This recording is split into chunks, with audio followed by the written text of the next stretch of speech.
dia a todos e todas. Estamos começando mais uma manhã do GT, o nono encontro do GT Deleuze e Guattari, Arte e Política. E essa é uma manhã que a gente escolheu e separou para conversar sobre arte clínica, arte, saúde clínica, arte, saúde, né? Então, a nossa mesa está começando atrasada, mas vamos reunir as duas mesas, que já era a ideia inicial, na verdade, né?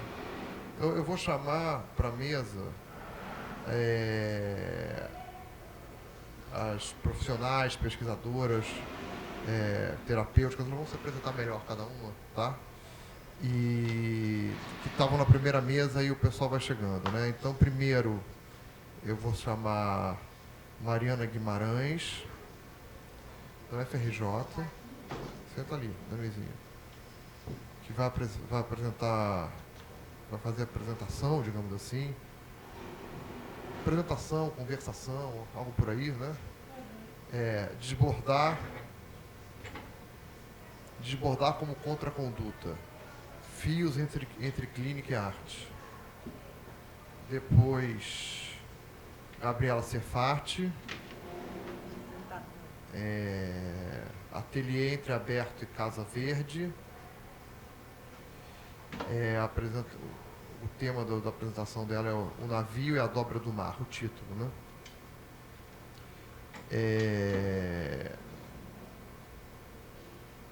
Mariana Ribeiro Marques, acompanhamento terapêutico e performance artística, é o título da apresentação dela.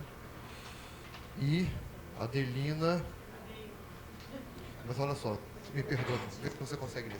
Olha, eu fiz um imenso esforço. Eu ter conseguido ler Adelina já foi bom. Espera aí, vamos lá. Agora aumentar, desculpa, tá? Também eu dei um zoom aqui. Adeilma Casado da Costa, que eu sei muito bem que se chama Adeilma. Foi porque eu li que atrapalhou, né? Medicamentos poéticos e receituário artístico para uma prescrição poética. A Adeilma é daqui, da UERJ, da casa, pode dizer assim. Vocês podem tomar assento, se vocês quiserem. Ver se essas cadeiras estão confortáveis para vocês, senão a gente escola outras. Enfim. Temos aqui também o professor Aldo Vitório, que é da próxima mesa, mas integrada a essa, já que as mesas estão integradas. Não, aqui as mesas estão integradas, é porque eu estou me enrolando com essa coisa aqui. Não, por enquanto você está assistindo, daqui a pouco o pessoal do Vitório está junto com a professora Denise Espírito Santo, que está a caminho, e vai apresentar o trabalho, as relações do Instituto de Arte com a Faculdade de Ciências Médicas, Ateliê Saúde e Arte. É isso. Não é trabalhar, mas é a conversação, digamos assim. O diálogo.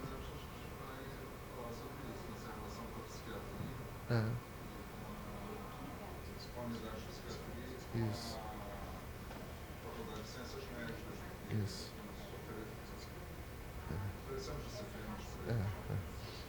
Enfim. Vamos lá, vamos começar. Eu vou sei lá, 20 minutos para cada uma apresentar. Eu vou fazer mediação hoje, já que hoje eu estou por aqui. Você consegue passar aqui pra gente? Consegue. Você vai estar ali? Tá.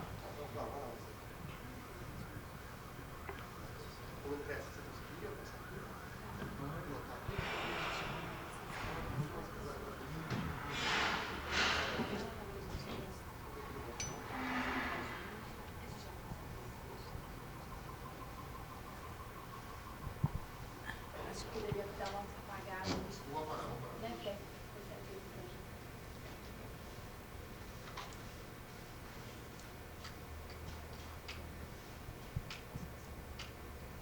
Pode passar. Então, alô, bom dia. Tem que falar no microfone porque está gravando, não é isso? Bom, eu sou Mariana Guimarães e vou fazer essa apresentação aqui com a Gabriela Cefati. Eu venho do Colégio de Aplicação da UFRJ E sou artista, professora, pesquisadora.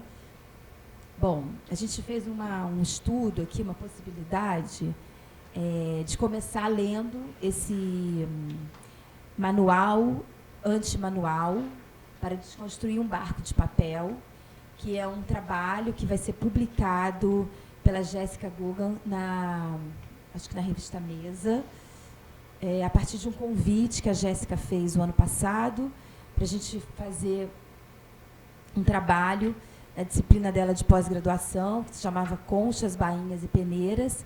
Então, nós fizemos a partir de uma prática que a gente já vem desenvolvendo, esse trabalho, e escrevemos esse texto para publicação na revista. Então, ainda não foi publicado, mas a Jéssica, generosamente, concordou da gente apresentar aqui.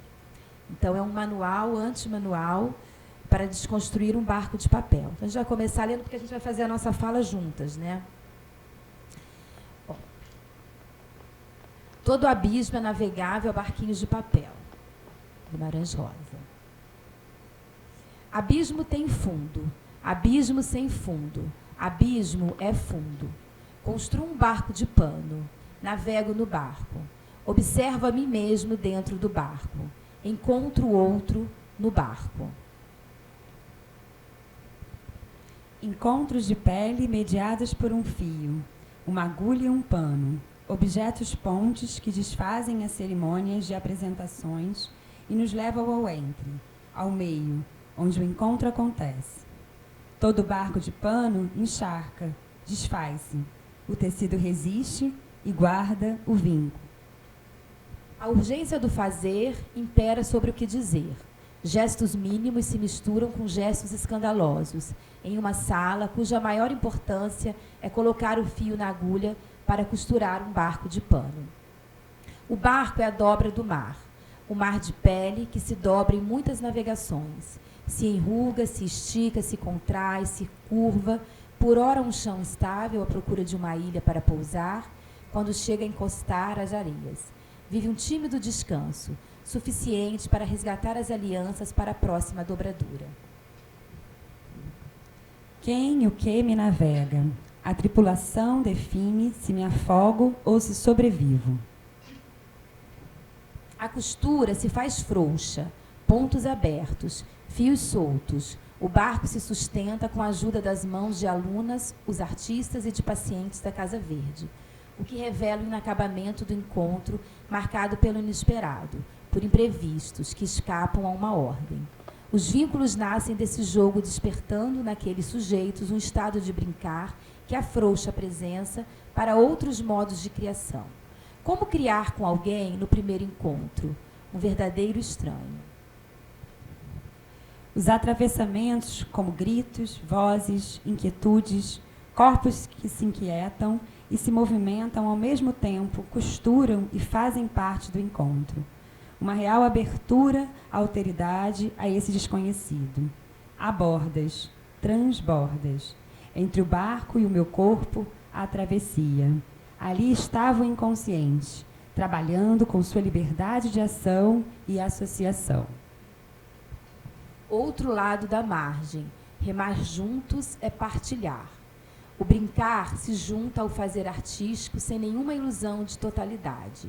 Costurar junto com alguém, que mal se sabia o nome, exigia que os alunos saíssem das suas certezas para escapar ao campo racional e conceitual e adentrar ao campo relacional.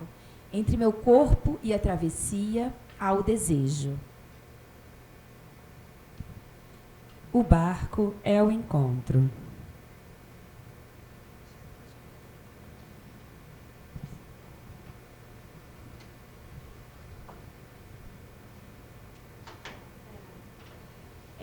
Esse texto ele foi construído a partir de uma experiência que eu e Mariana a gente realizou no Hospital Dia Casa Verde, que é um lugar onde eu trabalho, né, um espaço de convivência em saúde mental. E eu chamei a Mariana Guimarães, que é uma artista, né, para ela vir para a gente realizar esse trabalho. Ano passado, um pouco antes da pandemia, ela tinha feito um trabalho com os pacientes do Casa Verde, na primeira sala ali. A gente tinha até um ateliê na Casa Verde, mas a gente decidiu fazer na sala de entrada, assim. O que era muito interessante, porque alguns pacientes que não bordavam estavam ao redor ali e estavam bordando de uma outra forma, né? E aí a Mariana desenvolveu comigo essa oficina que a gente chamou de desbordar, que ela vai falar mais para frente. E aí, um pouco mais para frente, a Jéssica chamou eu e Mariana para a gente fazer um trabalho com os alunos das artes da UF. E eu convidei os alunos, eu falei, então chama os alunos para vir ao Casa Verde.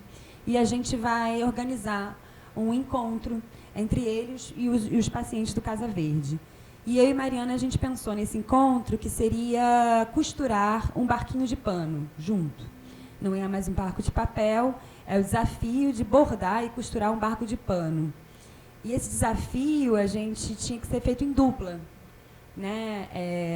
A gente propôs uma dupla, um artista, um aluno de artes da UF e um paciente do Casa Verde. Esse encontro ele gerou muitos efeitos, assim, e um dos efeitos desse encontro foi esse texto que vocês leram.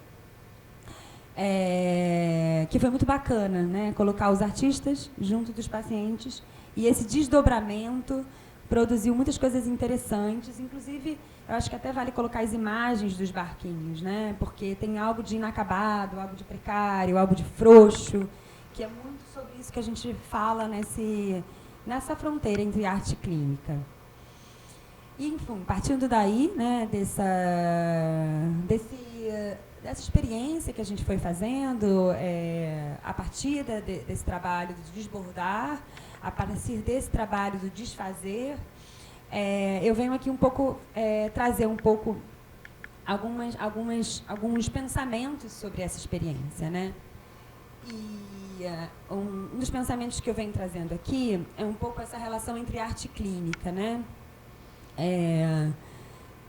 Acho que é muito importante a gente ter uma ideia o que seria arte clínica, algo tão nebuloso, essa borda, isso que a gente ainda não consegue dimensionar, nem nomear muito bem o que é, né?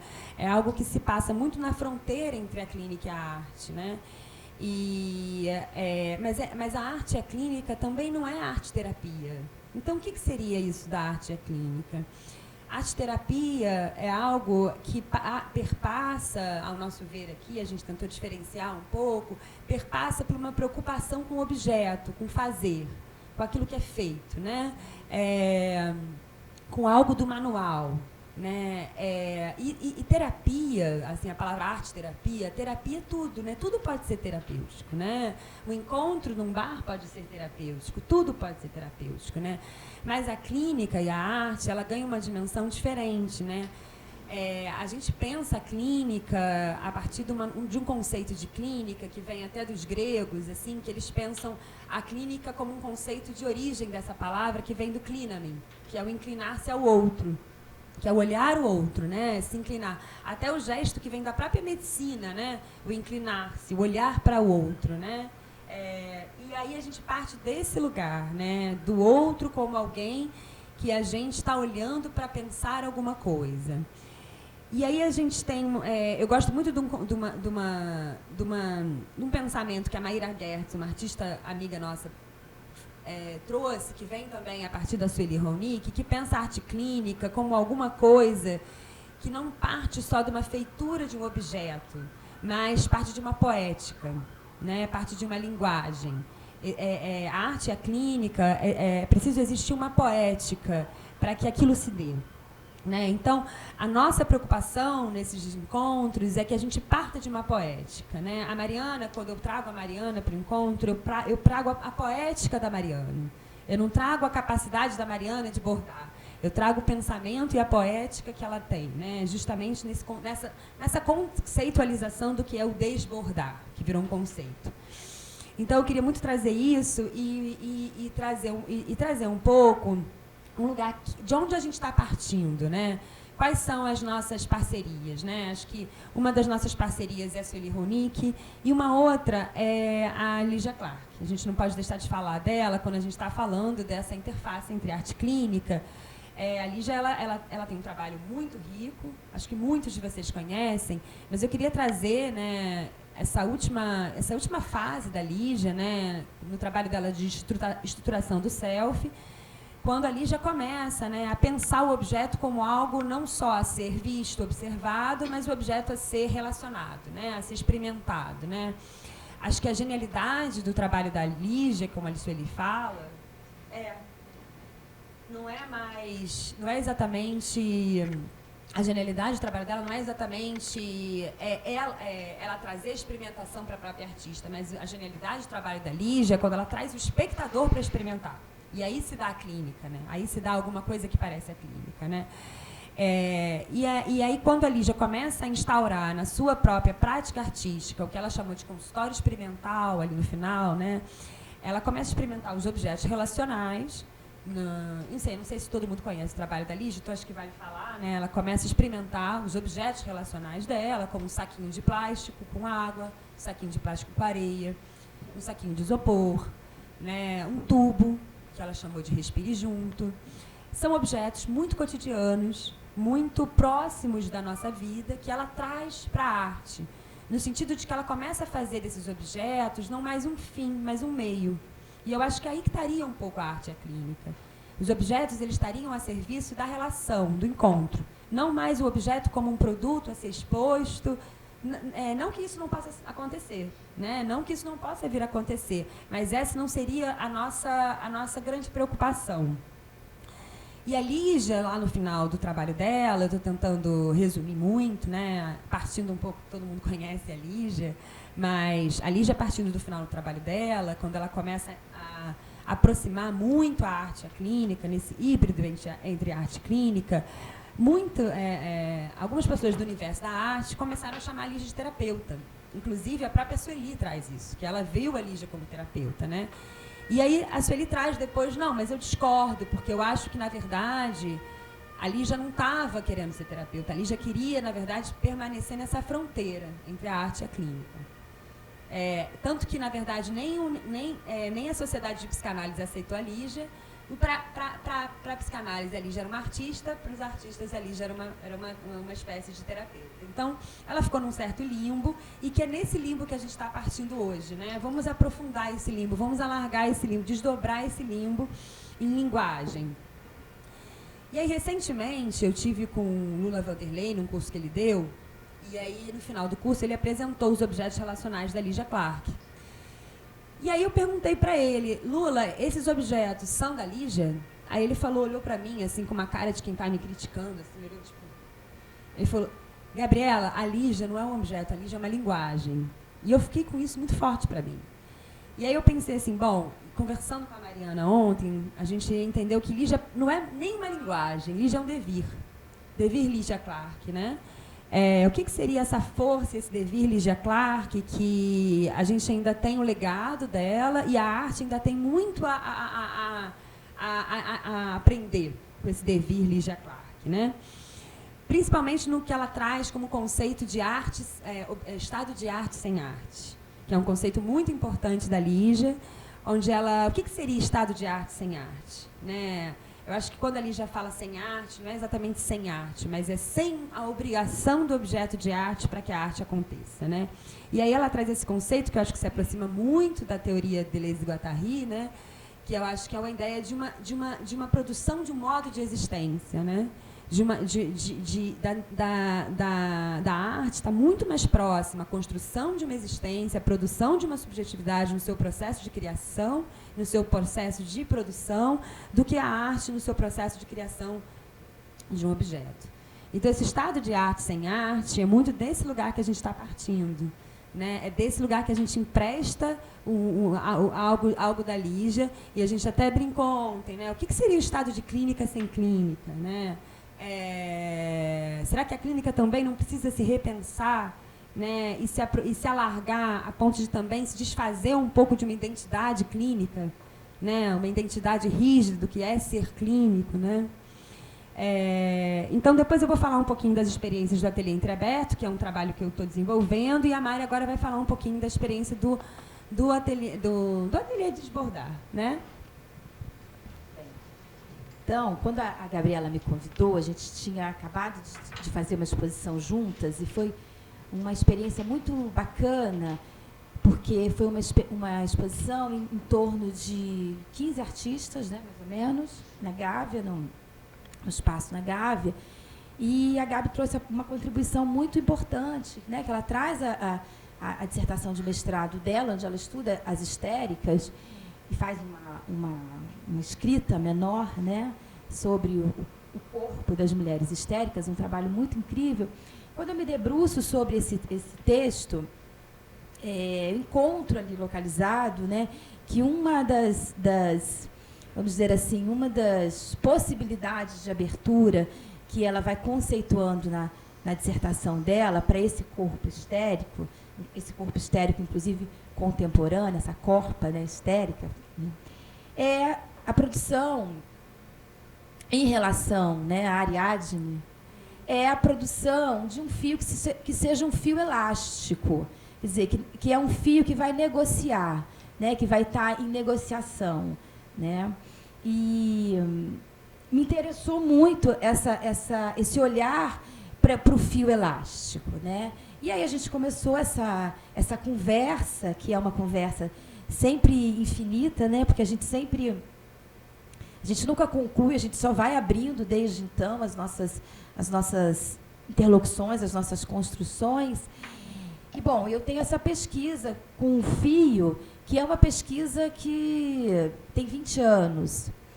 E nesses 20 anos eu venho estudando o fio, né, como um dispositivo de mediação, o fio como uma força, um fio como um dispositivo de reconexão.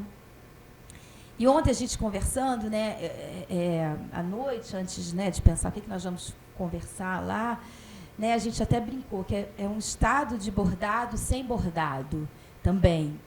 Porque ao longo desses 20 anos de pesquisa, dentro da UFRJ, com mulheres idosas, com crianças, com pacientes psiquiátricos, na formação de professores de artes visuais, quer dizer, é uma pesquisa muito extensa e muito ampla, e que desde o momento eu fui questionando muito o que seria esse objeto, né, o que seria esse fio. Então, foram e continuam sendo, né, eu fechei uma exposição no Paço Imperial mês passado, que foi uma exposição que ocupou o terreirinho, o terreiro, que tinha mais de 300 trabalhos, né, uma discussão, um tensionamento sobre esse fio, né, que eu venho desenvolvendo ao longo desses últimos anos e que foi bastante investigado no meu doutorado também.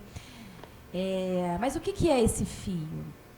Então, esse fio ele já foi muitas coisas nessa pesquisa, porque o que interessa no fio é o movimento. Então, ele já foi paisagem, ele já foi um fio fenomenológico, ele já foi um dispositivo. E hoje, né, eu venho pensando muito esse fio como a partir das forças que ele compõe, e não a partir da forma. Né? Um fio que acontece, né, a partir das forças que ele convoca. E nesse momento assim, da minha pesquisa, eu tenho pensado muito nesse fio como uma força ontológica mesmo, né? Esse fio que está relacionado aos processos do ser, né? Um fio que se dá, por exemplo, numa semente. Quando a semente se rompe, a primeira forma que sai dessa semente é um fio. Esse fio se chama hipocotilo. Né? Então, a vida, né, nesse estado inicial, né, nesse estado germinal, ela sempre vai ter o fio como força. Isso é muito bonito. Pensar os micélios, né, que são esses fios que estão no subsolo, os fios que compõem a Via Láctea, o fio também, que é o cordão umbilical, que quando a gente, né, é bebê, né, que a gente aquele blastoncistozinho, que é um ovinho, esse ovo produz um pequeno fio que vai se formar e vai para um outro fio maior. Então, eu tenho estudado muito botânico, muito essa histologia, para entender esse movimento germinal. Tem me interessado muito esse estado nascente. E a experiência com os pacientes, eu já tinha desenvolvido um trabalho anterior a convite do Museu de Arte Contemporânea de Inhotim, para trabalhar com um grupo do CAPES, lá de Brumadinho, de catadores de resíduos sólidos, que eles catam, né, eles são catadores, e eu fui fazer um trabalho lá na cooperativa. Então, foi a minha primeira experiência, vamos dizer assim, com a loucura. E depois, a convite da Gabriela, a gente fez durante um ano, antes da pandemia, esses encontros. Então, os encontros aconteciam às terças-feiras pela manhã, na sala. Era uma maravilha, porque tudo que eu demorei 20 anos para destecer, que é um dos conceitos que eu trago, na experiência com aqueles pacientes, isso aconteceu em uma semana. Eles desteceram tudo aquilo que eu precisei experimentar no meu corpo neurótico. Então, eu demorei 20 anos para destecer e para formular esses conceitos, né? Então, tem uma frase, né, que a gente produziu um artigo de um dos pacientes, que ele fala assim, por que meu bordado é sempre na linha? Como eu faço para sair da linha? Quer dizer, essas pistas, né, que eles iam instaurando, que eles iam trazendo, eram maravilhosas para a gente pensar essa produção. Então, teve um deles que me disse assim, não existe arte dos loucos, nem loucura artística. Existe arte, e isso é o que basta. Eu sou até artista, mas não dou conta da criação. Eu não entrava no seu assunto, mas o bispo, ele me ajudou a introduzir no seu assunto. Agora estou introduzido no seu assunto. Então, tinha um dos pacientes que ele falava para mim assim, eu estou sentindo Rosário do Bispo aqui. Eu estou sentindo. E eu falava, mas então vamos bordar? Ele falava, eu não dou conta, não. Mas a gente foi entendendo que eles estavam bordando também. Porque o que a gente propunha, o que eu proponho, o que a Gabriela vai propor também, é esse estado do bordado sem bordado, né? É pensar esse estado do tecer, né, a partir de uma ruptura e de um deslocamento radical. Porque o bordado, ele se inscreve numa tradição doméstica, né, que foi forjado ao corpo da mulher. Então, é uma linguagem que precisa ser muito olhada e que é preciso instituir nessa linguagem uma força muito grande de desfazimento de toda essa história, né? Eu digo que a gente precisa produzir um pensamento do bordado num campo expandido, né? Que é um desfazimento radical desses processos de colonização que o bordado forjou. Então, as mulheres, elas tinham que bordar, por exemplo, e rezar. Não bastava bordar, elas precisavam rezar ao mesmo tempo, né? Então, tem vários estudos que vão dando conta disso. Então, quando a gente propõe, né, esse estado de bordado sem bordado, a gente vai pensar esse fio como força e não como forma. Um bordado desviante. E vamos entendendo, né, que nessa relação de forças que o bordado vai se apresentando, a nossa função ali como mediadoras é a própria composição das forças, né? Esse que é o nosso trabalho, não é sobre ensinar a bordar.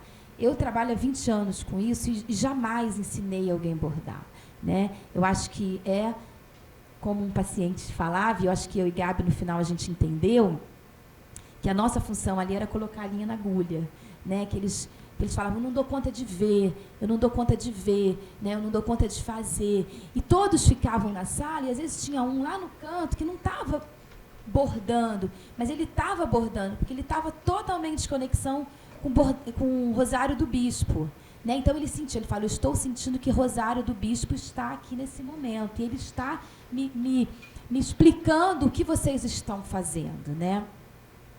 Então, esse bordado desviante, ele foi nos ensinando muita coisa, né? Porque a produção ali não é uma produção de objeto, né? Mesmo no meu trabalho como artista, né, o objeto é o que o que cai, né? É o que o meu corpo espelhe como artista. Mas é um trabalho de produção de pensamento. E ontem a gente ficou conversando muito à noite sobre essa frase, né, que a Gabi traz, né, da linguagem, e eu fiquei pensando, eu não sei se é linguagem, eu acho que é para além da linguagem, porque não é sobre comunicação, porque a linguagem ela causa também muita opressão, pode causar muita violência, né? Então eu fico pensando esse bordado desviante como um conjunto de forças que resiste à morte, né, em mim, nesses pacientes, a arte, na verdade, mas aqui fazendo enfim, trazendo essa questão para o bordado, né? Então, aí eu fui desenvolvendo vários conceitos, como o conceito do fio-ação, como o conceito do destecer, o conceito do fio-semente, para poder dar conta desse fio e, ao mesmo tempo, não dar, né? Construir esse fio que seja um fio vacilante, um fio que gagueje nele mesmo, que tropece nele mesmo, né? Porque há uma romantização do bordado, porque o bordado é tão terapêutico. Eu falo, mas o fio também enforca, o fio dá choque. Então, o fio não tem um lado só. Não dá para a gente pensar o fio só a partir desse viés de conexão, porque ele pode também dar choque, enforcar. Eu gosto de pensar esse fio também, que produz esses movimentos, né? Bom, eu acho que é isso, acho que a gente pode ir conversando mais. Eu acho que a gente pode falar um pouco dessas imagens, né, dessas experiências, né, Gabi?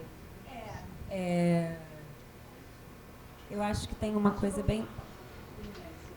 eu acho que tem uma coisa bem importante, que é como que a gente encontra algum elemento, alguma ferramenta artística para ligar, né, a função do fio, a função, enfim, de qualquer material artístico como algo que produz esse vínculo, esse laço tão perdido assim na sociedade contemporânea, né? A gente vive aí um mal-estar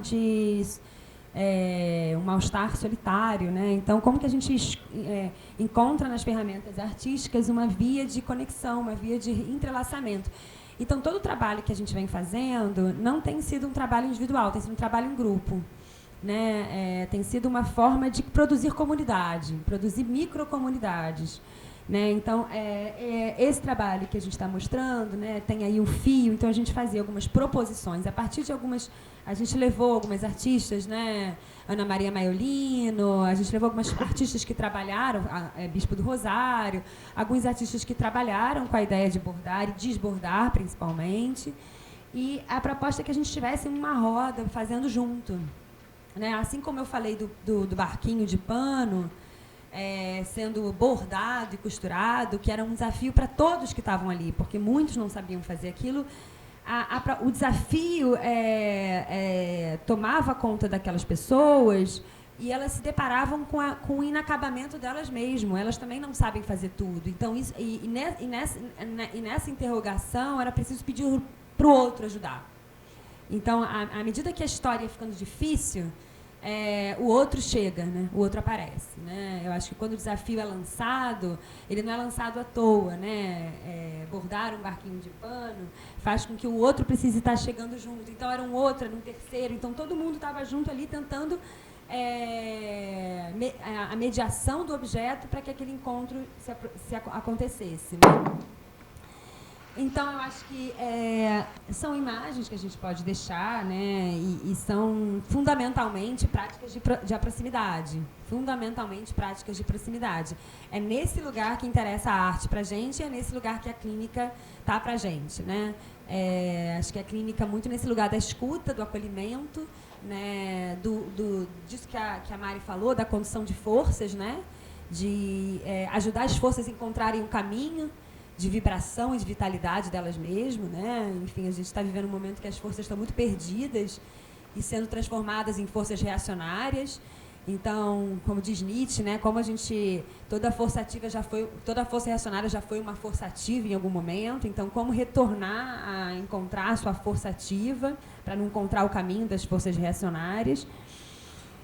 Enfim, e aí a gente entra num conceito também que a gente trabalha muito, não sei se ainda tem tempo, porque como a gente está falando,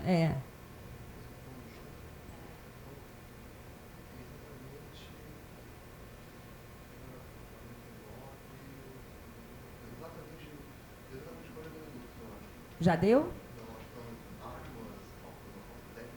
Tá. Então, vou falar um 5 e a Mari... Tá.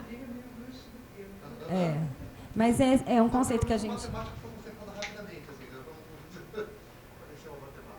Mas um conceito que a gente gosta de trabalhar muito é o conceito de dobra, né? Que é o conceito do Deleuze, né? Muito presente também, enfim. Foucault também, conceito de dobra, né? Que e não é à toa que o nome que eu coloquei nesse encontro é O Navio é a Dobra do Mar. Essa é uma frase do próprio Deleuze. E entendendo que, na verdade, toda essa... tudo que a gente faz, na verdade, como a dobra, na verdade, como entende Deleuze, toda a nossa produção de interioridade, esse forro interno que a gente constrói, a gente acha que a nossa caixinha de segredos interna, ela já foi fora, ela já foi de fora, né? Então, é como se a gente dobrasse, e somos, na verdade, uma invaginação desse fora, né? Então, essa interioridade é, na verdade, uma interiorização do exterior, né? E a gente trabalha muito em cima dessa dobra, né? Desse outro que me faz eu, né? É sempre a partir do outro que a gente constrói, um eu, né? E é nesse lugar que a gente pensa também a grupalidade. Além do trabalho com a Mari, eu estou desenvolvendo agora um trabalho que começou recentemente, chama Ateliê Entreaberto, que é um grupo autônomo, né? A gente está desenvolvendo um trabalho de ateliê entreaberto com muitas proposições coletivas, né? E a gente desenvolve a partir de linguagem de artistas, né? Como Lígia Clark, como Estela do Patrocínio, como artistas que a gente entende que estão nesse campo entre arte e a clínica, né? E eu acho que o trabalho ele se dá muito nessa dobra do outro, né? É o outro que me contamina e eu crio uma dobra interna que aí eu vou para fora. Então é sempre nessas dobras do fora com dentro, que tem a ver com uma frase da Lígia, né? O dentro é o fora, que a gente tá apontando a nossa ética, né? A nossa ética clínica e arte, né? É sempre nesse meio, nessa interface. Não, é só para dizer assim, que eu acho que é importante deixar bem registrado que são proposições, né, na Casa Verde muito simples. E eu acho que a potência dos encontros está nessas proposições. Então, uma das proposições que nós desenvolvemos, se você puder passar, por favor, né, era conversando, pode passar, era falar assim, tecer. Eles começaram a falar tecer, tesão, telefone, telúrico. E eu comecei a escrever essas palavras. E falei, será que a gente borda essas palavras? E saiu esse bordado aí, quer dizer, completamente fora daquilo que a gente estava conversando ali naquele momento, né? Então, essa junção, quer dizer, é um bordado... É magnífico esse trabalho, né? Para mim, assim, é um trabalho de arte contemporânea sofisticadíssimo, né? Então, a forma, né? Pode passar. Aqui está escrito texto. Quer dizer, eu tive a ousadia de escrever texto e perguntar se um deles queria abordar. Olha o que ele traz para mim, né? Quer dizer, um outro texto, a instauração de um outro texto a partir desse texto que eles trazem. Então, esse bordado, né, dessa paciente, dá azul, dá roxo, dá verde, dá roxo, dá verde, dá roxo, dá verde. E era o tempo todo essa relação, e ela ia fazendo essas amarrações. Eu acho fantástico esse trabalho, né? As dobras, né, o deslocamento que essa paciente traz para um trabalho que a princípio é de bordado, né? E é um bordado, mas é para além do bordado, né? Pode passar, por favor. E aqui também, né, quando a gente começa a pensar os caminhos, o fluxo das linhas, e aí tem essa entretela, e essa entretela vai para todo lado, e eles falam, estou na cidade, mas agora eu vou descer do ônibus, e eles começam a expandir esse ônibus, esse caminho, esse percurso, a produzir essas linhas desviantes.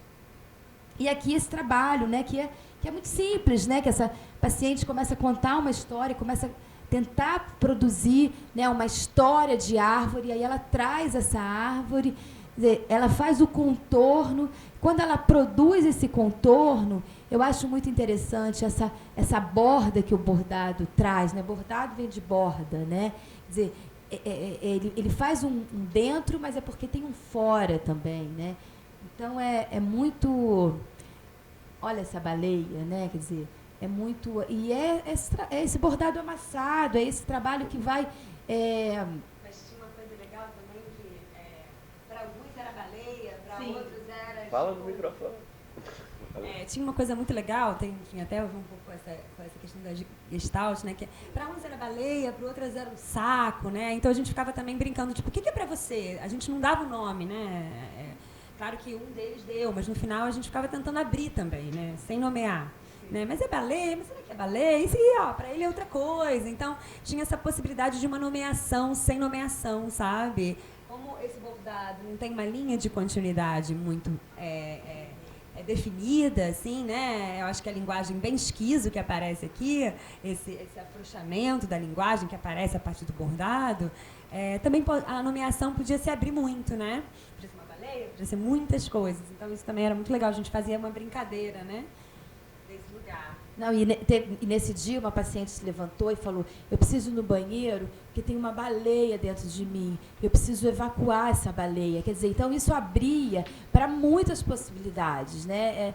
Enfim, e eu acho que assim, para fechar, né, que a gente precisa fechar, eu queria ler assim, só uma frasezinha deles, assim, que eu gosto muito, que é tranquilidade, nem tanta tranquilidade assim, sobre o que o bordado, o que estava acontecendo para eles esses encontros. Tranquilidade, nem tanta tranquilidade assim. Concentração ou não, é outra coisa. É um não sei o quê. O bordado me traz um não sei o quê. Bordado requer tranquilidade. Tranquilidade é verbo? Não, é substantivo. É comum, então. Então, essa definição que é muito bonita, né? E aí, para fechar aqui minha fala, eu vou trazer também uma outra frase do Deligny, que é a arte, as bordas. Por aí se vê no dicionário que essa palavra que falava de bordura passou a evocar o próprio navio. Subir a bordo é o que se diz. Resta o mar, que seria o fora. Então, acho que a nossa tentativa é de poder instaurar, né, esse fora. Então, essas ideias a gente publicou na revista da pós-graduação em artes da UFMG, e a gente pode disponibilizar, se vocês tiverem interesse. Só para dizer um pouquinho desse fora, para fechar, enfim, como a gente trabalha com um certo adoecimento psíquico, né? E um dos efeitos de alguns tipos de adoecimento é essa interiorização, né? Tanto no universo psicótico, né? Você tem um dos sintomas é um autismo, né? Que você fica muito interiorizado, muito mergulhado no seu próprio imaginário, né? O imaginário que às vezes pode ser muito aterrorizador, né? Então, trabalhar com a possibilidade de desdobrar para fora é um trabalho que também se dá na clínica, né? Se dá no campo da saúde, né? Sair de si e ir para fora de si, desenovelar o outro, na verdade, uma remediação, né? No lugar do remédio, né? Talvez seja o nosso remédio, né? Possível, né? Porque tirar o outro do excesso dele mesmo, através da própria arte, seja um pouco um dos papéis do trabalho da arte da clínica. É isso.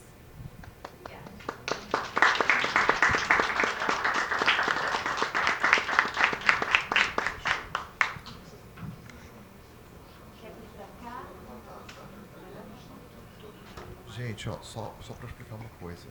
Como eu sou coordenador do evento e, portanto, produtor, se eu tiver que sair, porque por mim eu só ficava aqui assistindo, incrível, entendeu? Se eu tiver que sair, não é... Eu vou sempre falo isso para todas as mesas. Eu saio, volto, apago pequenos incêndios e tal. Mesma coisa do professor Aldo, que é o vice-diretor do Instituto. Então, pensa isso, mas ele vai voltar daqui a pouco, entendeu? Então, a Esther, que também é do GT, vai ficar um pouco nessa coisa do tempo e tal, mas daqui a pouco eu volto. É só isso, tá? É rapidinho. Essa questão acho que é rapidinha. Tá? Por favor, Maria. Tá dando para ouvir? Tá. Bom, sou Mariana, faço parte de uma coletiva chamada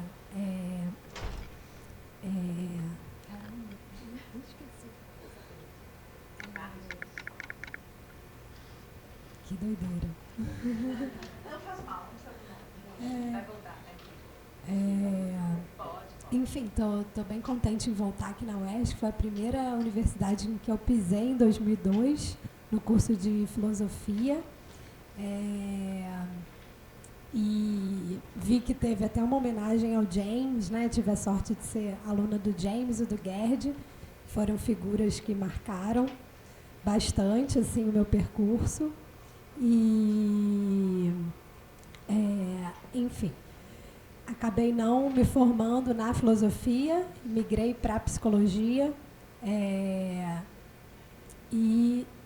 A partir de todo um percurso, lembrei do nome, né, da minha coletiva, Margem Coletiva.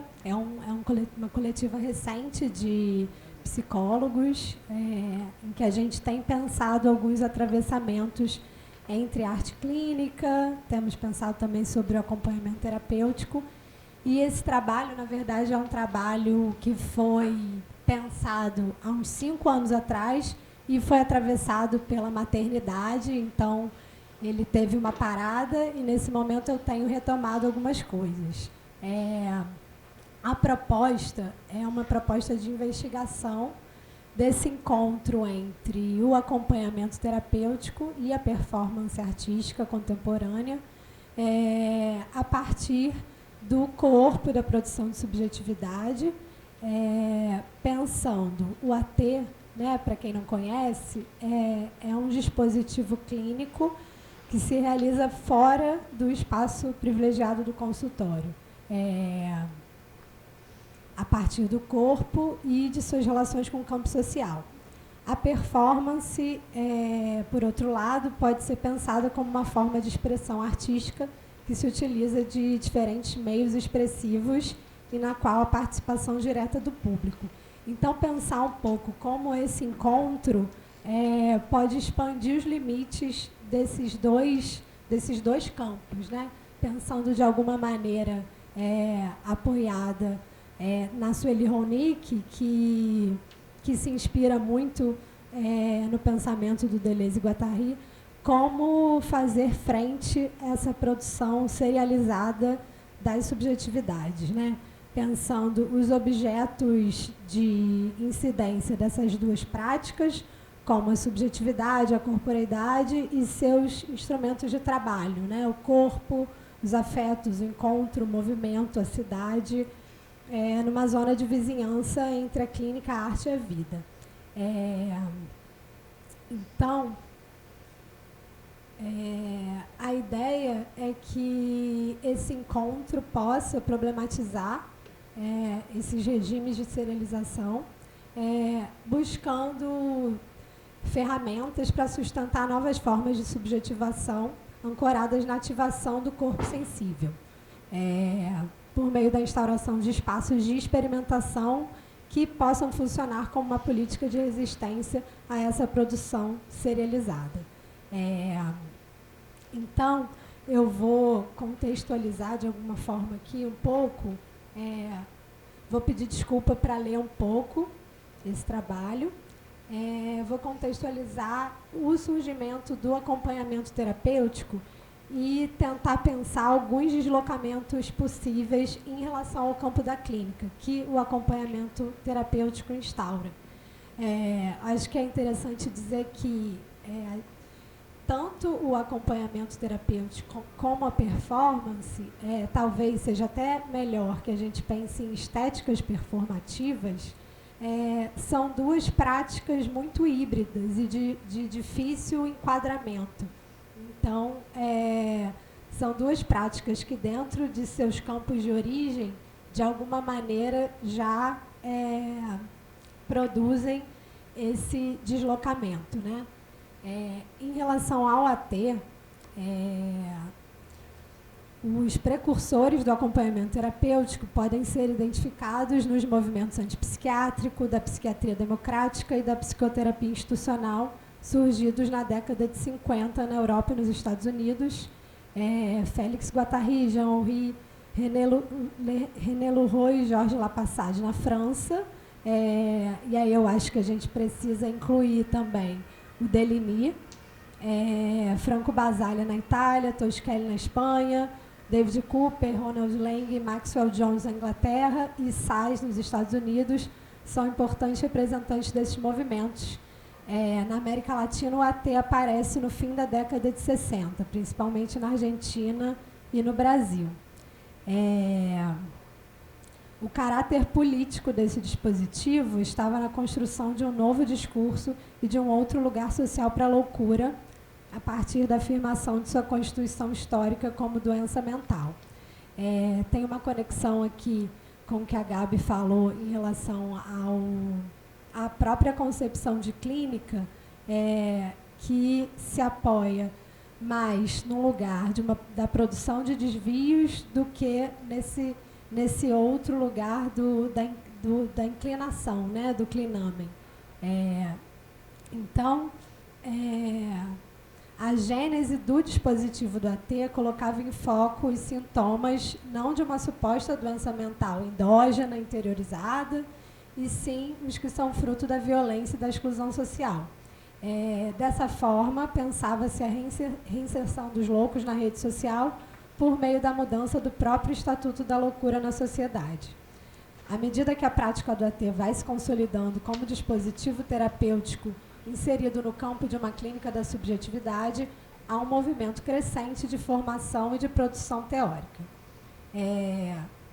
Bom, então, acho que é possível já entender mais ou menos esse momento de origem do AT. Hoje, no Brasil, o AT é habitado, é atravessado por diversos matizes de práticas terapêuticas, continua sendo uma prática interdisciplinar, existe até um certo movimento de se apreender essa prática e propor uma formação, mas existe todo um processo de resistência a isso, né? Não é uma prática só reservada aos psicólogos, né? É uma prática em que outras disciplinas participam. Então, hoje no Brasil, ele é habitado por diversos matizes de práticas terapêuticas que não são necessariamente ligadas à saúde pública, mas enfrentam as concepções classificatórias sobre a loucura. Isso é, sobre o desvio de uma certa concepção de normalidade difundida, sobretudo, pelo modelo moderno da ciência médica, porém da qual não escapam as teorias e práticas da clínica da subjetividade. Então, eu queria pensar como o primeiro deslocamento que o AT imprime em relação à clínica tradicional, como um colocar em questão os próprios limites da prática clínica, né? Pensar a clínica como um movimento de acompanhamento, deslocá-la de qualquer lugar especialista e deslocalizá-la de qualquer setting privilegiado, para então experimentá-la enquanto passagem. A subjetividade com a qual essa via da clínica trabalha está próxima ao que Sueli Ronick chama de saber do corpo, apontando para uma experiência subjetiva extrapessoal na qual a vida preserva-se em sua pulsação. Nessa concepção, o trabalho clínico constitui-se no exercício de criação de desvios para as tendências reativas que impõem o repouso. Clínica como potência de criação, movimento, expansão, desvio. Então, na verdade, esse primeiro deslocamento diz respeito simplesmente ao fato do AT acontecer fora dos limites de um espaço delimitado. Vou pular aqui algumas coisas. E pensar, então, um segundo deslocamento, que seria a inserção de um vetor político na clínica. O fato da lógica manicomial vir sendo combatida em processos históricos compartilhados por boa parte da sociedade ocidental não garante um lugar na polis para os que outrora foram postos à margem. O caráter político do AT como dispositivo aqui se pronuncia, pois os efeitos de sua prática incidem sobre a indissociabilidade entre os processos de produção de subjetividade e o campo social. Entre outras intervenções possíveis ao acompanhante terapêutico, cabe a criação de territórios de existência social e subjetiva para os desviantes na cidade. O acompanhante terapêutico surge como uma figura fronteiriça que age como mediador. Obrigada. Não só entre os vários territórios habitados pela loucura, mas também entre estes e a sociedade, entre estes e a cidade. Nas origens dessa prática, era preciso criar possibilidades reais de vida não doente. E, para isso, o AT precisou se deslocar para as margens daquilo que era entendido como clínico ou terapêutico. Nesse movimento, entraram em jogo, em sua prática, muitos ambientes que não costumavam integrar o território clínico. O AT pode habitar a rua, uma casa, um café, uma praia, uma praça, em suma, qualquer espaço que se possa ocupar um encontro. E, sobretudo, qualquer espaço pelo qual se possa transitar. Assim como o performer, a principal ferramenta de trabalho do AT é o corpo. É no acompanhamento das práticas do andar que seu trabalho acontece, e no qual pode tanto percorrer trajetos como experimentar derivas. O movimento que engendra não intenta garantir uma estabilidade a um objeto observável, nem proteger o sujeito que o observa, mas sim imergir no espaço da cidade, onde não há proteção possível, onde as categorias de sujeito e de objeto não fazem sentido, pois acompanhante e acompanhado são atravessados por uma multiplicidade de vetores os mais variados.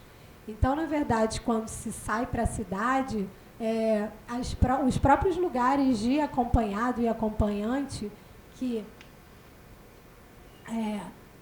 numa clínica mais tradicional, né, são muito marcados, deixam de fazer sentido, né? Às vezes, a gente está trabalhando, por exemplo, num território que é daquela pessoa, né, em que a gente está sendo acompanhado e sendo atravessado por um território ali próprio, de quem a princípio seria o acompanhado, né? Então, esses lugares são provisórios e dispostos de maneira a deslocarem-se à medida do caminhar. E no campo da performance também se identifica uma problematização dos lugares de artista e público, uma vez que este é chamado a participar diretamente da performance, de forma que esta não se efetiva sem que artista e público habitem um plano comum.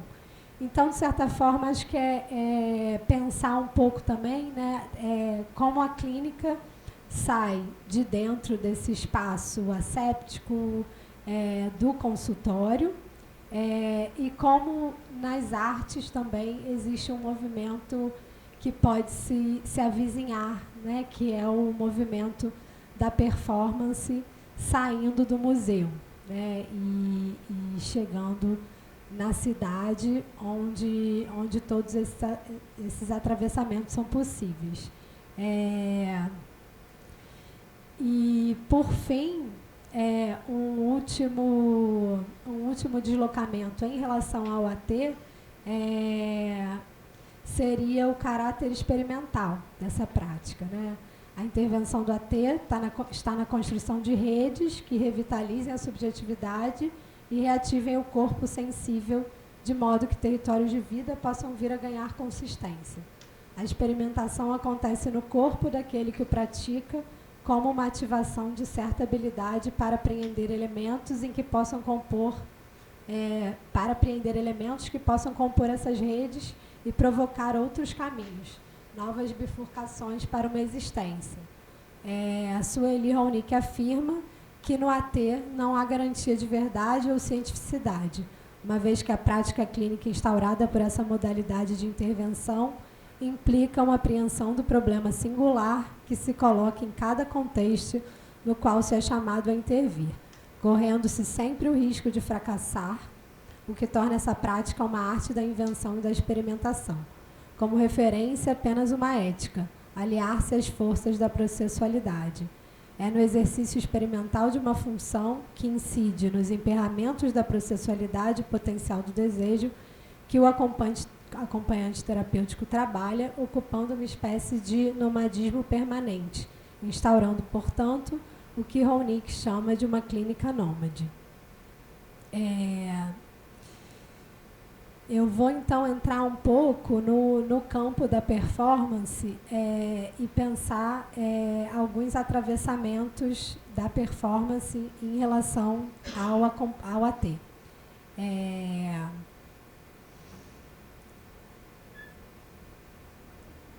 O termo performativo foi utilizado pela primeira vez nos anos 50 por John Austin, filósofo da linguagem, em uma série de palestras em que desenvolvia um pensamento na relação das palavras com a ação. Nas 2 décadas seguintes, o surgimento da performance art nas fronteiras das artes plásticas, da dança, do teatro e da música funda um novo território de experimentações que põe no centro de suas produções o corpo. Na década de 80, o questionamento dos padrões representativos na arte passa a adotar o termo performatividade. A ideia de performatividade produz um deslocamento nas formas de expressão artística ligadas à performance, produzindo um campo de ação em que outras manifestações, anteriormente consideradas fora do território da arte, são integradas. Na performance artística contemporânea, fala-se de estéticas performativas para designar o campo de investigações que inclui o corpo e seus gestos nos processos de criação. Então, a gente volta aqui ao lugar híbrido que tanto o AT como a performance ocupam, né, nessas bordas de um conglomerado de saberes e abordagens da realidade e práticas cotidianas, a princípio não reconhecidamente artísticas nem científicas, problematizando essa própria divisão organização.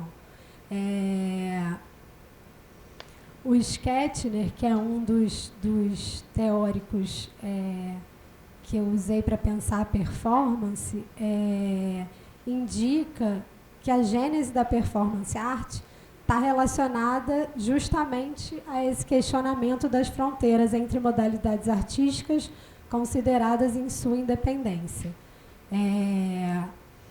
Ele aponta que a performance é atravessada por áreas artísticas diversas, avizinhando-se também as ciências sociais. No panorama da arte contemporânea, o campo de estudos da performance se constitui de fato como um núcleo de convergência de investigações múltiplas, assim como de atravessamentos os mais variados. A partir desses apontamentos, podemos concluir que a performance se refere a uma ampla gama de situações nas bordas de expressões sociais, cotidianas e outras que incluem tanto intervenções terapêuticas como manifestações artísticas.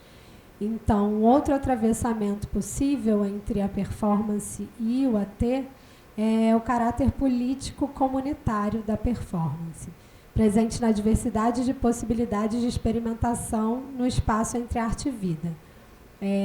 Aqui, performance e acompanhamento terapêutico se atravessam precisamente na indiscernibilidade entre essas práticas de intervenção e uma política. Mesmo que as intervenções do artista e do acompanhante terapêutico não aconteçam exclusivamente em espaços públicos, podendo desdobrar-se em situações da vida cotidiana e em espaços privados, há um vetor comunitário, político, pois trata-se da produção de modos de vida e de experimentação que colocam em questão as instituições sociais e as relações produzidas coletivamente no espaço da polis, com seus sufocamentos e aberturas possíveis.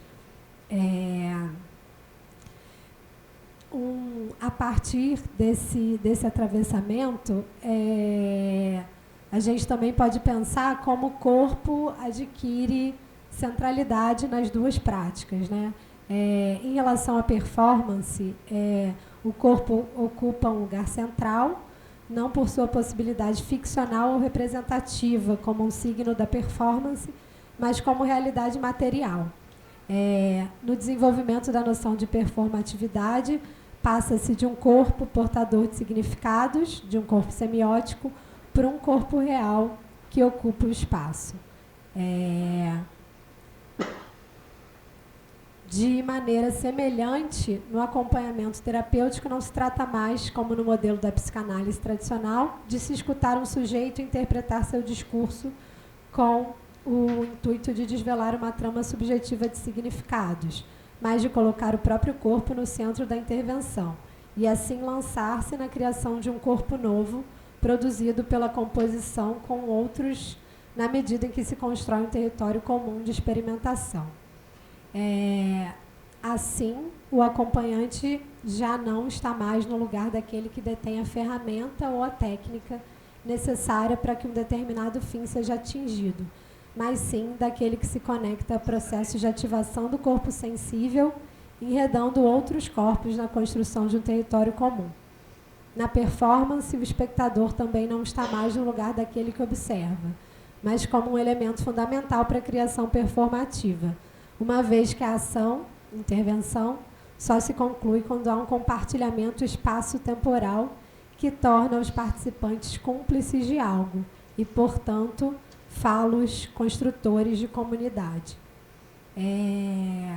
Então, o último ponto de convergência entre o AT e a performance pode ser identificado como essa produção de comunidade, né? O caráter comunitário da performance, que diz respeito a um compartilhamento do espaço mediante a copresença dos corpos, portanto, nos leva a esse ponto de convergência com o acompanhamento terapêutico, que está na problematização dos lugares previamente estabelecidos de sujeito e objeto. Em relação à performance, se fala de uma atmosfera que une público e performer, ressaltando a dimensão processual dessa forma de intervenção artística, que depende exclusivamente de quem dela participa. Essa problematização, para terminar, essa problematização da separação entre os lugares de artista e público, nascida no campo das artes com a performance arte nos anos 60, 70, que se desdobra na performance artística contemporânea, para o entendimento de que o produto final artístico não tem mais valor do que os processos de criação e o atravessamento de diversas expressões artísticas.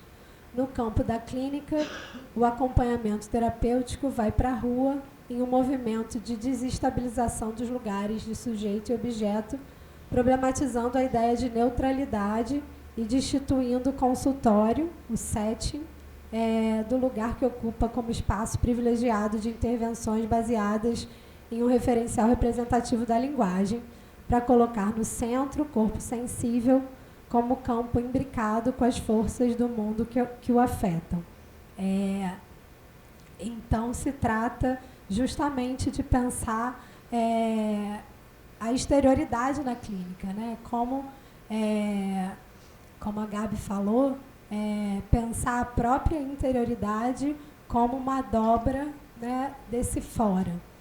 Então, isso é uma tentativa de pontos de partida, né, de encontro entre essa prática clínica e a performance, pensando as possibilidades de abertura e de deslocamento e expansão dos dois campos nesse encontro, né, nesse encontro com fora.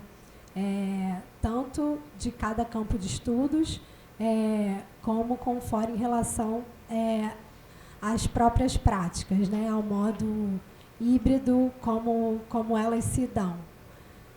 É isso.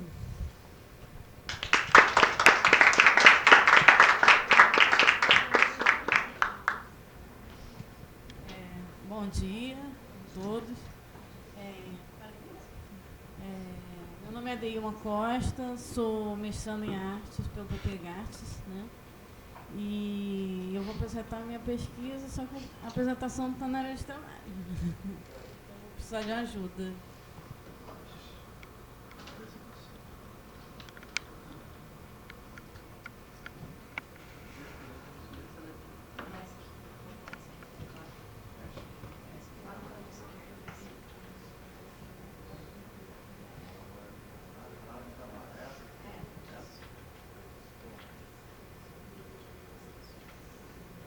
Ctrl L aí, Guilherme.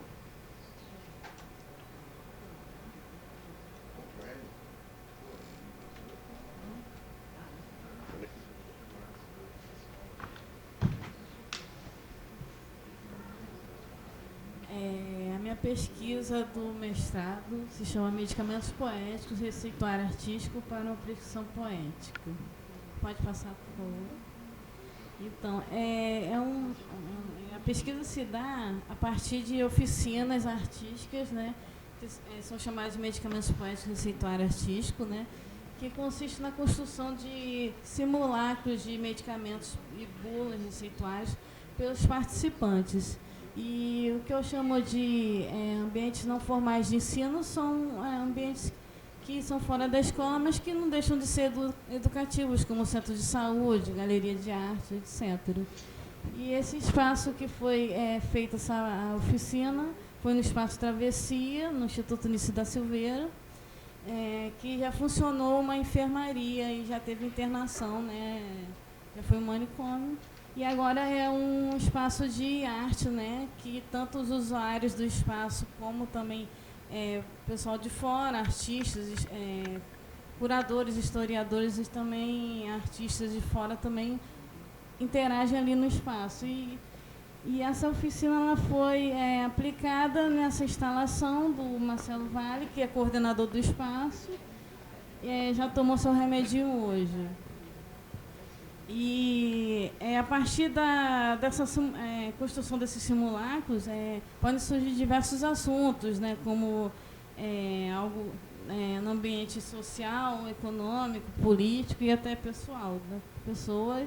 E é só um motivador, né, para essa relação, né, essa discussão entre as pessoas. Né. Pode passar, por favor. Aí é um exemplo de dos medicamentos produzidos na oficina. Aí tem o nome do remédio, foi durante a pandemia, então tem uma influência ali, né, dessa coisa de ar. Tem a posologia, efeitos colaterais. Pode passar, por favor. Aí foi na Casa Atelier, na Vila Psiquiátrica do Pedro Ernesto, né, que acontecem diversas atividades artísticas, né, de artes visuais, música, cerâmica. E aí a oficina foi adaptada, né, para esse contexto, com os usuários e os estudantes de enfermagem, e que acontecia uma oficina de poesia, de colagem, né, e aí foi usado a partir dessa escolha desses autores, desses poetas, foi feito esses medicamentos, né, esses receituários ali, para serem discutidos ali no ambiente. Pode passar, por favor. Aí eu discuto essa questão da diferença da repetição, né, do Deleuze, que por mais que tenham temas recorrentes, né, que aparecem em todas as oficinas, assim, com algumas exceções, é claro, né, tem amor, alegria, afeto, empatia, são coisas que aparecem diferentes de acordo com a subjetividade de cada um. Então, uma repetição singular, né? E o Deleuze fala muito que a repetição seria uma transgressão, né? Pois o ordinário ele não se repete, né? Então não tem como fazer uma cópia idêntica ao que foi feito numa indústria farmacêutica, né? Então, e nem é a intenção da oficina também, a questão é mesmo de relação, de conversa, de troca que está ali, tanto comigo como com os participantes, né, que estão ali. Eu não estou ali como terapeuta, não tenho formação para isso, sou só uma curiosa no assunto, né, uma artista que está ali debatendo, que também faz uso de medicamentos, né, está ali junto, trabalhando, né, e não está ali para ensinar, está para propor uma atividade artística, né, relacional. E também fazer uma espécie de terapia em conjunto com as pessoas, né? Uma coisa de conversa mesmo, que é o que me interessa, e saber como é que eles se relacionam nesses espaços, né? Como acontecem essas dinâmicas, se tem alguma influência ou não, se o que está acontecendo no país, ou com a pessoa, ou no mundo, vai aparecer ali nos medicamentos, né? E é o que me interessa essa conversa, né? Tem o ritornelo também, desculpa. E o ritornelo é mais com a questão do improviso, né? Porque pode acontecer coisas inusitadas ali, né? Você está lidando com o ser humano, com as pessoas ali, então pode acontecer diversas situações e a questão desse afeto não discursivo também, né? Não é só o que é dito, mas também o que não é dito. e o que pode acontecer ali, né, nessa questão. E a questão assim, que eu achei interessante, que a Mariana e a Gabriela discutiram essa questão de não saber bordar, e também acontece também nas oficinas, de não, eu não sei pintar, eu não sei desenhar, eu não sei fazer arte, e é uma coisa assim que eu procuro desmistificar isso, né, e trabalhar assim, não limitar a pessoa a ter como é que fala, esse bloqueio, né? Então, eu procuro incentivar essa livre criação, né, das pessoas. Pode passar, por favor. Aí são 2 exemplos, né, desses receituários, né, que após essa produção, essa confecção desses medicamentos, né, são feitos esses receituários com uma forma de receitar para outras pessoas que estão ali ou que estão interagindo com o objeto, né? Aí tem o Alifex, tem o cloridato de autoconfiança também. E é uma forma também de discutir o que está ali, né? O que está sendo produzido. E aí pode surgir várias conversas interessantes aí.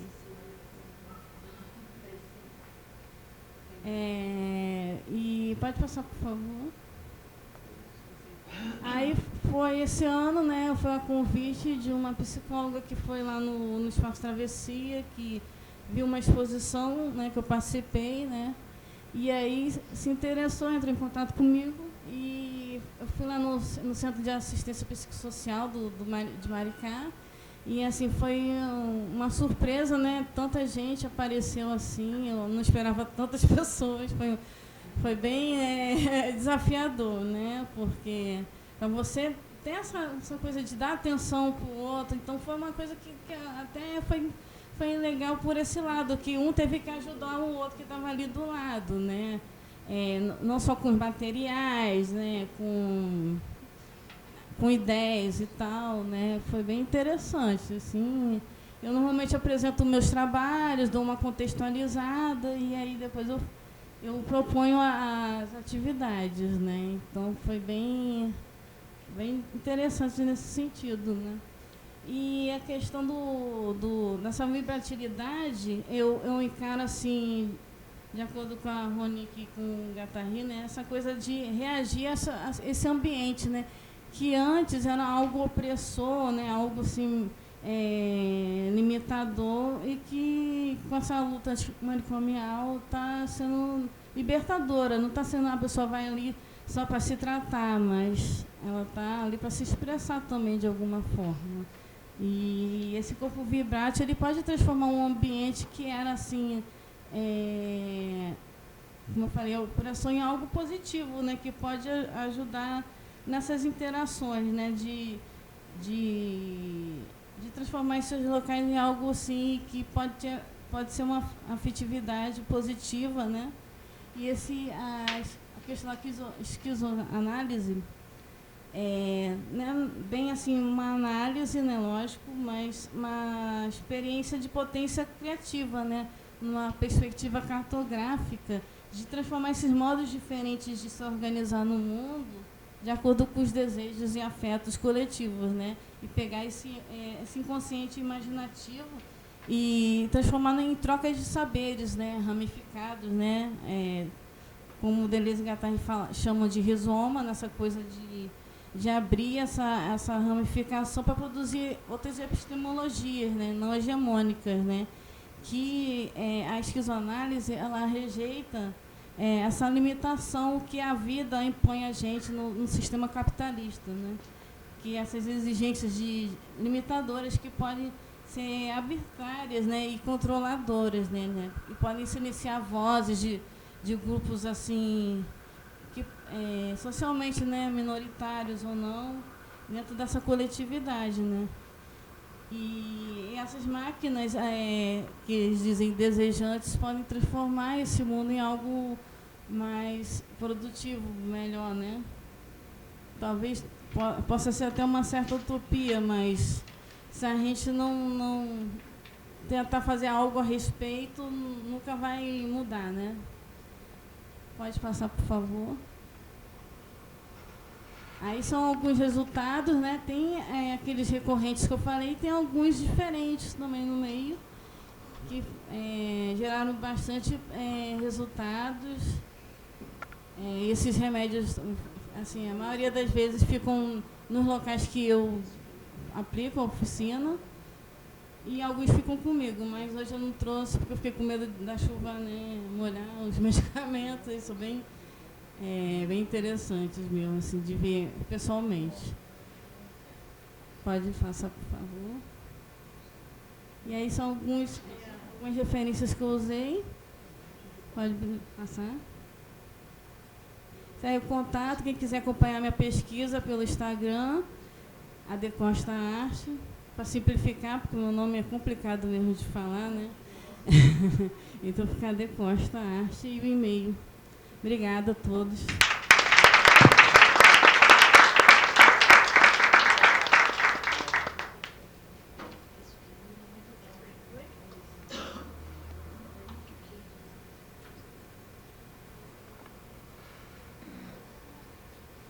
Obrigado pela mesa. Bastante instigante. Vamos fazer aqui 10 minutinhos de perguntas. E começando pela Esther, que já pediu a palavra aqui. Muito obrigada, gurias. Foi muito legal ouvir vocês. E eu vi assim, tem uma repetição, não tanto na AD1, com essa noção do fora, né? Vocês três falaram muito. E aí vocês três falaram, é preciso criar um fora, né, com esses pacientes. E aí eu queria que vocês falassem sobre essa ideia. Eles estão tão dentro de si, tão dobrados sobre si mesmos, que vocês precisam fazer esse movimento, porque teve um momento que vocês estavam apresentando ali a ideia das linhas, que me ocorreu, mas será que eles não estão absolutamente fora, que eles não conseguem dobrar-se a si mesmos? E aí depois tu repetiu, né, essa importância do fora. Se vocês pudessem falar um pouquinho sobre essa noção na relação que vocês têm estabelecido com esses pacientes. E para a AD1, eles conhecem algumas caixas de outras oficinas que tu já realizou? Ou você vai sempre com caixas e eles criam e acontece essa repetição? Obrigada.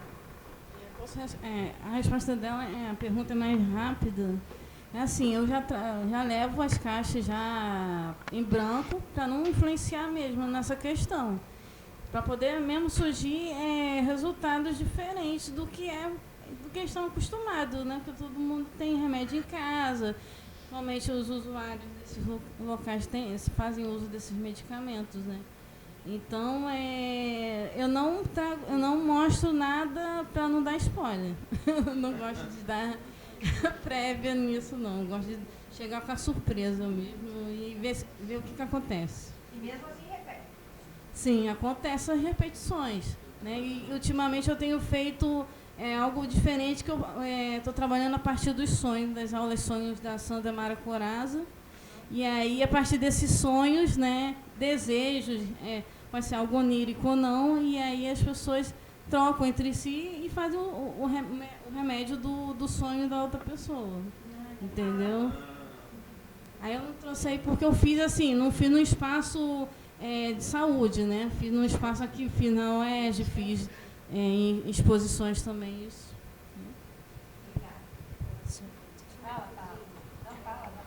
Não, só que acho que essa questão que você trouxe, talvez até o meu trabalho ele seja muito mais provocativo para o campo da clínica do que para o campo das artes, né? Porque pensando toda a história de pensamento clínico, psicanalítico, tradicional, é toda uma construção voltada para se pensar a interioridade num lugar que acaba sendo muito desconectado dos próprios atravessamentos contextuais, políticos, né? Se pensa uma estrutura de um sujeito, né? Totalmente destacado, né? De uma experiência social. Então, eu acho que talvez a gente possa dizer que, nos últimos tempos, né, se vem pensando muito mais como que essa exterioridade produz né, produz, inclusive, diagnósticos, né? Então, assim, talvez essa contextualização seja importante, né, para vocês falarem dessa experiência com as pessoas das oficinas. Adelina, né? Adelina. Lá no Ateliê Entreaberto a gente também está trabalhando sonhos também. Depois a gente troca um pouquinho. Mas eu queria falar isso que você perguntou, né? Tem um dos artistas do ateliê da Nisa Silveira, lá em Engenho de Dentro, ele tem uma frase que ele falou para a Nise, que é: eu me mudei para o mundo das imagens. E aí a Nise, a partir dessa frase, ela vai um pouco entendendo um pouco o universo do esquizo, né? Eu acho que a gente está falando aqui, mal ou bem, dentro do campo do que a gente fez dessa mesa, a gente está falando com um trabalho de pacientes que são psicóticos, né, e não neuróticos, vamos dizer assim, né? Não sei se exatamente a gente precisa separar, mas tem uma separação que é importante fazer, né? Acho que o neurótico, que seriam os nós normais, que, enfim, nem sei se todos somos mesmo normais, nem sei o que é mais normal nesse mundo, mas essa interioridade está super questionável, enfim, mas essa interioridade seria esse excesso de mim, né? Esse narcisismo excessivo, que mesmo sendo psicótico, neurótico, todos nós, o adoecimento, ele parte de um excesso de narcisismo, um excesso de si. Seja um si que criou para si uma ideia delirante de mundo, seja um si que criou para si uma ideia delirante, idealizada de si, como família, amor, porque a gente também delira também, neuroticamente, né? Enfim, mas essa neurose delirante a gente compartilha. Acho que esse fora, quando a gente fala desse fora, eu acho que tem a ver com um lugar de compartilhamento, um lugar onde a gente encontra o outro, onde a gente consegue ver o outro, né? Geralmente, quando a gente lida com pessoas que estão sofrendo algum nível de adoecimento, qualquer natureza que ele seja, existe ali uma dificuldade de olhar o outro, existe uma dificuldade de olhar o fora, porque essas pessoas estão em sofrimento e elas já têm muito delas ali, né? Seja da forma como ela adoeceu. É claro que se a gente fala de um sujeito esquizo, ele adoece tão fora que ele fica lá fora, né? Ele vira outra pessoa, né? Eu viro, enfim, Napoleão e vou embora com isso. Eu viro a baleia e vou embora com isso. Como é que a gente pode incluir essa baleia no trabalho artístico, né? Esse é o nosso trabalho, não é deixar a baleia de fora. É fazer a baleia, todo mundo deve ir baleia junto, né? E eu acho que é esse fora que a gente está falando. Não é um fora, é um fora onde o fora é o lugar do encontro. Né? Isso que eu acho que isso a gente acho que não é, e aí eu acho que todo mundo perdeu um pouco após a pandemia isso, né? A gente vive num mal-estar onde os laços sociais se enfraqueceram muito. Então é preciso resgatar esse fora como esse elo, essa relação. Então o trabalho é basicamente fortalecer essas relações, assim, né? Se essa baleia ela tá aqui com a gente na mesa, podendo compartilhar essa baleia, ou se essa pessoa que está vivendo essa baleia está sozinha, sendo a baleia num mar solitário, né? Como esse mar pode ter mais pessoas junto dele, né? Como essa baleia pode encontrar os peixes, as sereias, e como essa baleia não precisa estar sozinha nesse mar. Eu acho que isso trabalha sempre sob solidão. E eu acho que uma das coisas que produzem solidão é o narcisismo. Né? Então, a gente está aqui um pouco, né? O nosso trabalho é um pouco quebrar um pouco esse narcisismo, né? Quebrar um pouco mesmo, assim, desmontar, né? Tem um trabalho, acho que foi a Lígia Clark que falou, né? Que o Lula contou, né? Que chegou um paciente e começou a falar. A Lígia, ela não deixava muitas pessoas falarem dela, ela já colocava os objetos e aí acionando esse corpo vibrátil, né? Que já não é mais o corpo biográfico de si, da minha história, do meu mito individual. É o corpo vibrátil, né? É o corpo cósmico, é o corpo que sai de si. Né? E aí chegou não sei se é paciente, né? Não sei se a Lígia chamava assim, mas alguém falou assim, posso falar de mim? Posso falar de mim? Ela falou, não, se você pudesse falar de você, se você soubesse falar de você, você não estava aqui. Senta aqui logo. Então é meio sobre isso, entendeu? É um pouco sobre isso. Eu acho que também, né, complementando o que elas trouxeram, eu acho que também instaurando, né, esse devir baleia, mas esse devir mar, esse devir barco, esse devir tubarão, esse devir oceano, porque são muitas demandas e muitos dos processos, né, dos encontros era justamente a construção de uma coletividade, né? Isso era o mais difícil, né, Gabi? Porque era um processo muito grande de disputa, né, de cada um ali pelas suas histórias, pelos seus dramas, e essa era uma construção. Agora, trazendo para o bordado, não para essas discussões mais da clínica, né, eu acho que é muito interessante entender o bordado como esse lugar da borda, né, que é a origem do bordado, mas entender que ele não acontece nem do lado direito e nem do lado do avesso. Ele só acontece no entre, né? Então, acho que ele não tem um fora e um dentro, né? Ele tem esse lugar, né, de confluência, né, que é esse lugar do encontro, né, entre o que está na frente e o que está... Senão não é abordado. Senão é uma outra linguagem, é o crochê, é o tricô, mas especificamente do bordado, ele tem esse suporte que ele só vai acontecer se existir essa confluência entre o de trás e o da frente, né?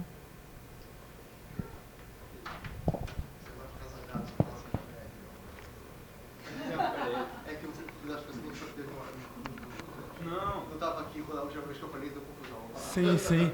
Olha, eu adorei as respostas. Eu peço desculpas por ter só assistido a... Não, mas porque eu queria ter assistido todas. Mas... Tá, tudo bem. Olha só, Ade. Eu queria perguntar como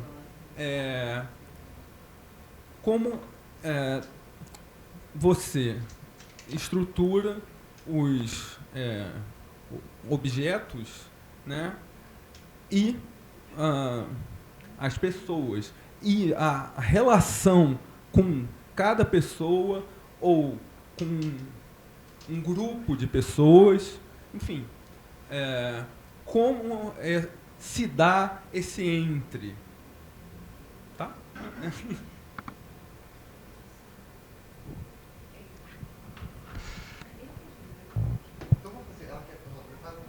Não, só para vocês, vocês falaram da baleia, da relação com o dentro, com o fora, só queria perguntar se vocês conhecem a música Mestre Jonas, do Sai Guarabira, que eu lembrei muito dessa música, enquanto vocês estavam falando também.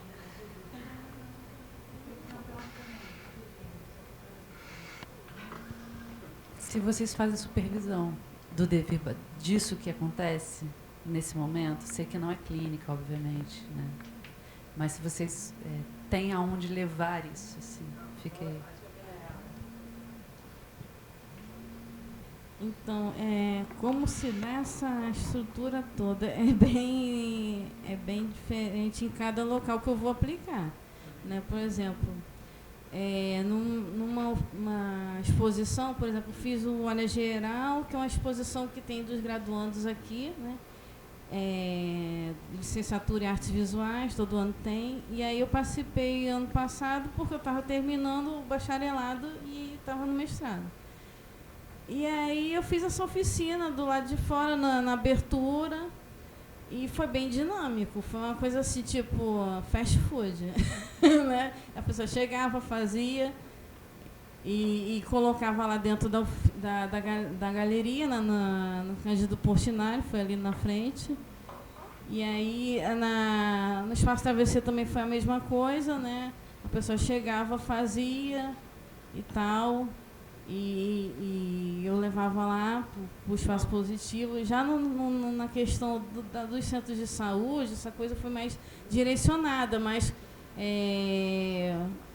planejada, vamos dizer assim. Não que as outras ações também não fossem planejadas, mas uma coisa mais com calma, né? Com mais assim, a pausa, essa coisa de conversar, de ser uma coisa mais menos corrida, assim, né? Mas, assim, tanto uma como uma outra, as outras experiências são experiências únicas, singulares, né? Então, por exemplo, me deparar com mais de 50 pessoas num espaço, acostumada com 10 no máximo, é complicado e ao mesmo tempo desafiador, realmente. Para quem é tímido, é uma coisa assim, né? Falei, não, eu tô aqui, eu tenho que mandar ver, né? E deu tudo certo. Sim, eu tive ajuda do pessoal do CAPES, mas geralmente sou eu sozinha. E um ajudando o outro, né? É um jeito de incentivar essa cooperação, né? Eu acho que é bem necessário hoje em dia, né? Não só a conversa, mas essa relação mesmo de ajudar o outro, de conversar, de estar ali junto, né? Essa questão da pandemia, que foi uma coisa que foi logo após a pandemia que eu fiz essas oficinas, né? Porque ia ser um pouco inviável, não impossível, né? Eu teria que me adaptar ao online, mas como foi após a pandemia, é claro que vai ter coisas assim, reflexos desse período, né? E eu acho necessário, né, esse incentivo, essa conversação, né? Então, falando delesiamente... Deixa eu responder aí. Falando delesiamente, é um agenciamento coletivo de anunciação. Tá. Curioso para saber as duas respostas É uma ótima pergunta, na verdade, porque... Não, ela é a música. Ela é uma composição. Mas essa pergunta da supervisão... Primeiro, a experiência do Casa Verde, eu acho que tinha um contorno que a gente estava fazendo dentro de uma instituição. E aí, mal ou bem, a gente tem uma reunião de equipe toda sexta-feira, que a gente ia levando isso, né? Levando notícias mais. Não era uma supervisão, não. Era uma reunião de equipe. Mas essa pergunta, enfim, agora que eu estou desenvolvendo esse trabalho do Ateliê Interaberto, que também é um trabalho contínuo, toda terça-feira, num espaço também e tal, que tem artistas e pessoas que também não são artistas, pessoas que têm diagnósticos, enfim, pessoas que estão ali para pensar alguma coisa da arte da clínica. A gente tem que começar a pensar na ideia de supervisão, sim, né? Que realmente, assim, talvez até entender quem seria essa supervisora, né? Porque também não é fácil, a pessoa tem que também ter uma interseção entre arte e clínica, né? Que escuta seria essa, assim? Como que ela escutaria um trabalho desse, sem reduzir, sem individualizar? Porque a gente tem muito cuidado para não ficar individualizando muito. Ao mesmo tempo, também, horas a gente fala, bom, mas talvez seja importante também cada um criar uma linguagem singular, mas também não individual. Enfim, tem muitas questões que estão realmente aparecendo. Questões clínicas mesmo. Talvez a gente pense em uma futura supervisão, né? Eu acho que é uma pergunta excelente que eu tenho me feito, né? Porque eu sou professora, eu não estou na clínica, mas eu tenho uma prática docente que dialoga muito com a clínica, né? E eu tenho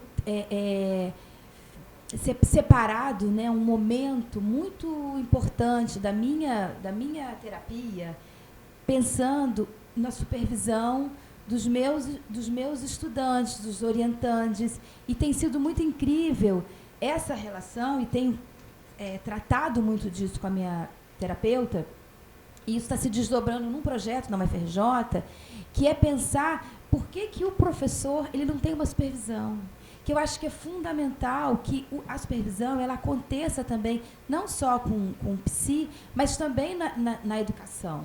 Né, quando a gente faz essa dobra de pensar essa educação também a partir de uma relação clínica. Né? Então, eu tenho pensado nessa possibilidade desse projeto de instaurar com um grupo, e aí, de repente, a gente pode até pensar como que tem uma escuta docente, porque não há também essa relação. Então, eu entro nesse projeto sem uma supervisão, claro que são muitos anos de terapia, e tem uma terapeuta que faz, acho que esse contorno bacana, mas muito também na Casa Verde, apoiado por esse grupo de profissionais que estavam ali fazendo um contorno, e da Gabriela. Agora, para além disso, para além desse trabalho, pensando como esse processo docente, artístico, clínico, em que eu vou me encontrando nessas bordas, como que instaura uma supervisão para isso também. Eu acho que é urgente pensar numa supervisão docente, para além da clínica, né?